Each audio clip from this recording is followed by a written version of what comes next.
Hello everyone, my name is Jeremiah Johnson. I'm a printmaker over at Linocut College, and this is a introduction to relief printing from home.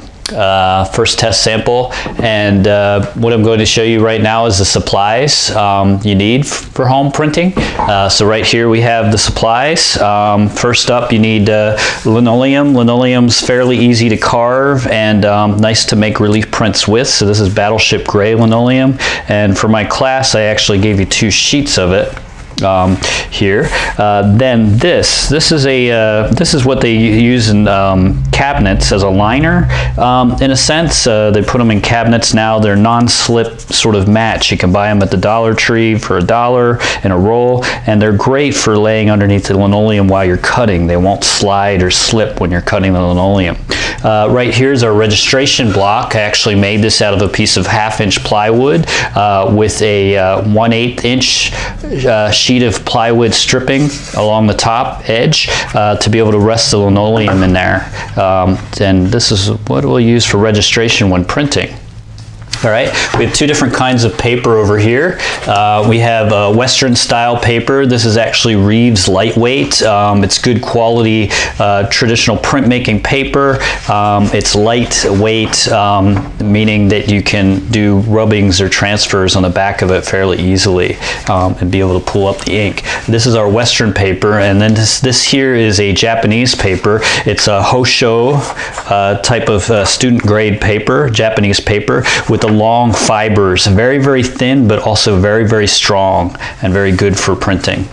Here's our actual printing tool, a standard wooden spoon. I've had this wooden spoon for years, and the longer you've had them, the more you've used them in cooking prior, the better they actually work. This over here, I've got the lino tools. These are Speedball Linoleum cutters. They come in a pack of 2 here, so it's convenient to have 2, so you can have a different type of blade on each end, as well as extra cutting blades. This is actually a really unique part of history here, a classic Linocutter box. Over here, then we have a metal ruler, which can come in handy. The inks we're using are Speedball. These are oil washable inks. They're good for textile as well as paper printing or fabric and paper. They're about the lowest quality I'll go with to print with. If you get the water solubles happen to dry a lot faster as you're printing, and you usually have a lot of problems with that. These are still safe for home. You can actually wash them out with regular soap, dish detergent, and clean everything off that way, very simply. A Speedball soft rubber brayer.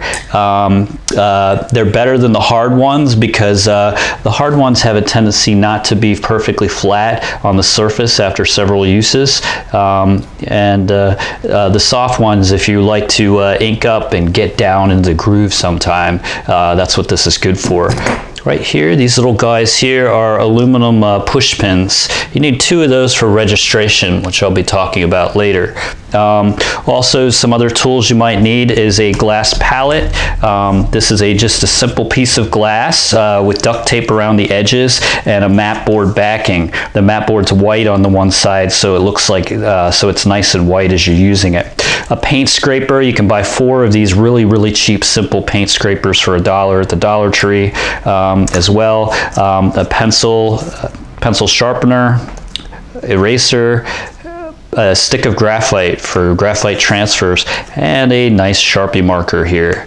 Other tools you need is an iron, or if you don't happen to have an iron at home, you can also use your oven. Set your oven for about 200, not too high. Never leave the linoleum alone while you lay it on the oven rack. Stick it in on the oven rack, wait about 4 or 5 minutes, and then it'll be when it's hot to the touch, it's fine to take out and carve with. Otherwise, the iron works a little quicker. All right. Also have yourself a roll of paper towels for cleanup. Also important. And that's pretty much all you need. That's the most basic setup for doing relief printing. All right, that's it. I'll see you in the next video.